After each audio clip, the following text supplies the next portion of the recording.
ते चालू आहे। मी महाराष्ट्रातल्या धनगर बांधवांना विनंती करतो, उद्या आपण जे बांधव रस्त्यानं असतील, आता ते आले जिथपर्यंत आले, वापस जाता येणं शक्य असेल तर वापस जा, नसेल तर मुंबईत काही अडचण नाही। परंतु जे बांधव घरी आहेत ते उद्या मुंबईला येऊ नका, परवा येऊ नका। सोमवारी तुम्ही या ताकदीनं, सोमवारी सुद्धा आपला मुद्दा तोच कायम आहे। सरकारनं, मुख्यमंत्री देवेंद्र फडणवीस साहेबांनी जे आम्हाला वचन दिलंय त्याची पूर्तता करावी। ती मागणी मान्य होईपर्यंत मी मुंबई सोडणार नाही, माझं उपोषण सोडणार नाही, या मागणीवर मी ठाम आहे। मी माझ्या ठिकाणावर ठाम आहे, पक्का आहे।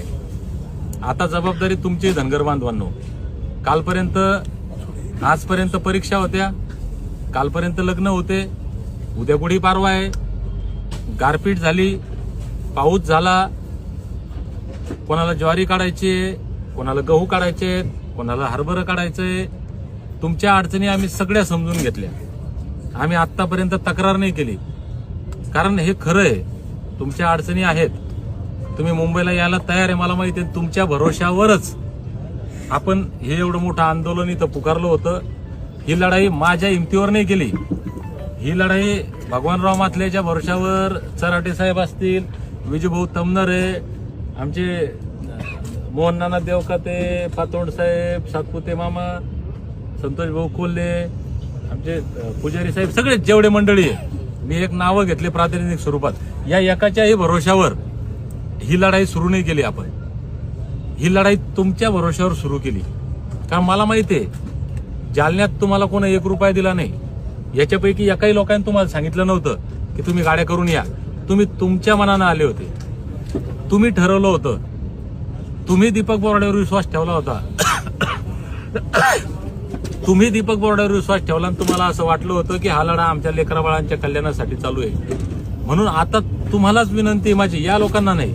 हे तर बिचारे हे पहिल्या दिवशीपासून माझ्यासोबत आहेत। आता याच्यात प्रत्येकाची ओळख करून दिली तर वेळ जाईल।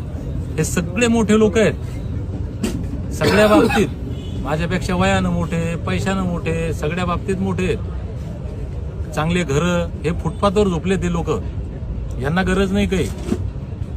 वेळ तुमची भावांनो, आतापर्यंत तुम्ही नाही आले हरकत नाही, अजून 4 दिवस येऊ नका। पण हात जोडून कळकळीची विनंती आहे, सोमवारी कुणी घरी राहू नका। मी आता इथून जाणार आहे, मी माझ्या निर्णयावर ठाम आहे। एक गोष्ट आहे की आता चराटे साहेब बोलले, सगळ्यांचीच विनंती होती, चराटे साहेबांनी विशेष विनंती केली की भाऊ तुम्हाला तब्येतीची काळजी घ्यावं लागेल। तर सोमवारपर्यंत मी मरणार नाही याची गॅरंटी तुम्हाला देतो। तुम्ही आता ताकदीनं सोमवारी या। एकतर जे तुम्हाला पाहिजे ते तुमच्या हातानंच तुम्ही इथं ठरवायचं, या स्टेजवर तुम्ही जे ठरवसाल ते होईल। एक गोष्ट पक्की आहे, मी भावनिक माणूस आहे, सेन्सिटिव्ह माणूस आहे आणि बोलतो, प्रामाणिकपणे बोलतो, ते करतो। मी तुम्हाला सांगितलंय की जोपर्यंत आमच्या एसटी आरक्षणाचा मार्ग मोकळा होत नाही, आमच्या लेकराबाळांच्या कल्याणाचा मार्ग मोकळा होत नाही, तोपर्यंत मी मुंबईही सोडत नाही आणि माझं उपोषणही सोडत नाही, काही झालं तरी। मग इथून तुमची 70 वर्षांपासूनची मागणी मान्य करून जायचं, 7 दशकांपर्यंत अन्याय दूर करून जायचं, तुमच्या लेकराबाळांच्या कल्याणाचा कागद हातात घेऊन जायचं का माझी डेड बॉडी हातात घेऊन जायची, हे तुम्ही ठरवायचंय। आम्ही सगळे आमच्या, आता मी तर सगळ्यांना म्हणलं की तुम्ही घरी जाऊ शकता। यांना आता मी जाहीर लाईव्ह मध्ये सांगतोय की ज्याला घरी जायचं ते घरी जाऊ शकतात। तुम्ही सोमवारी या, हे सगळे येणार आहेत। पण आता बरेच बांधव म्हणले आम्ही इथं थांबणार आहे, इथं थांबायचं बंधन कुणालाही नाही। मी एकटा जरी असलो, माझ्यासोबत कोणी एक जण जरी काळजी घेणारा माझी असला, पुरे झाला। आणि नसलंय तरी इथं मी तुमचं माफी मागतो, तुम्ही मला वाईट नका वाटू दे कोणीच। चराटे साहेब या ठिकाणी येते, मुंबईचे आहेत, हे आमचे मुंबईचे बांधव आहेत, हे ताकदीनं इथं सोबत आहेत, हे इथं काळजी करतील। तुम्हाला जर वाटत असेल कोणाला तर तुम्ही सुद्धा घरी जाऊ शकता, काही अडचण नाही। पण हे घरी जाओ न जाओ, हे इथं उद्या राहो ना राहो, येऊ ना येऊ, पण तुम्ही प्रत्येकानं इथं या, कारण तुमच्या भरोशावर ही लढाई चालली। मी परत एकदा शेवटचं वाक्य बोलतो नम्रपणे, एसटी आरक्षणाची अंमलबजावणी करणं माझ्या हातात नाही। फडणवीस साहेब देतो म्हणले, मोदी साहेब देतो म्हणले, त्यांच्या मनात नाही, हे करून घेणं तुमच्या हातात आहे. तुम्ही जितक्या ताकदीनं त्यांना भांडाल, त्यांना मागाल, तितक्या ताकदीनं ते मिळणार आहे. आणि एक गोष्ट अजूनही लक्षात घ्या, 8 वाजले. मी आत्ताही पोलिसांचा सन्मान करतो, त्यांचे आभार मानतो की त्यांनी आमच्यावर काही जबरदस्ती केली नाही. कायदा पाळत, संविधानाचा सन्मान राखत, पोलिसांचा सन्मान राखत शांततेच्या मार्गाने आपलं आंदोलन चाललंय. कारण भावांनो, शांतीत क्रांती हे मी मानतो.